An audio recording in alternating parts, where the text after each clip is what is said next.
અમરેલીના ખાંભાના ચતુરી ગામે સિંહ દ્વારા બાળકના શિકારનો મામલો સામે આવ્યો હતો। વન મંત્રી અર્જુન મોઢવાડિયા બાદ કોંગ્રેસના નેતાઓ ચતુરી ગામે પહોંચ્યા। પ્રતાપ દુધાત પૂંજા વંશે ચતુરી ગામ મૃતકના પરિવાર સાથે મુલાકાત કરી।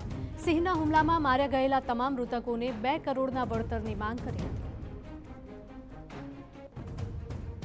તો અમરેલીના ચતુરી ગામમાં સિંહના હુમલામાં 5 વર્ષના બાળકના મોત પર રાજનીતિ ગરમાઈ છે।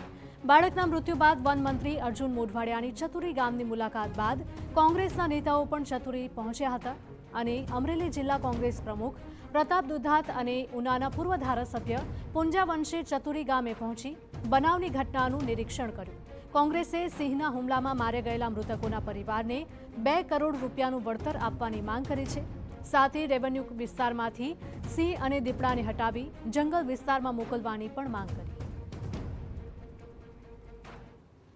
ફક્ત એટલું જ કહેવું છે કે માણસની કિંમતનો કોઈ આંક ના હોય, માણસની કિંમતનો કોઈ માપ ના હોય। માણસ જ્યારે ઘરનો મોભી કે વ્યક્તિ છીનવાઈ જતો હોય ત્યારે ખૂબ મોટી દુઃખદ ઘટના હોય, ત્યારે આ વન્ય પ્રાણી ઉપર તાત્કાલિક વન ખાતું પગલાં ભરે અને આ મેં કીધું એ પ્રમાણે 2 કરોડનું વળતર આપે। ગીર સેન્ચ્યુરી જે છે એ ગીર સેન્ચ્યુરીની અંદર ખરેખર સિંહો રહેવા જોઈએ।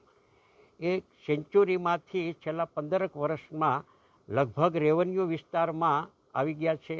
સેન્ચ્યુરી વિસ્તારમાં જે સિંહોની સંખ્યા છે એના કરતાં રેવન્યુ વિસ્તારમાં સિંહોની સંખ્યામાં દિન પ્રતિદિન અત્યારે વધારો થતો જાય।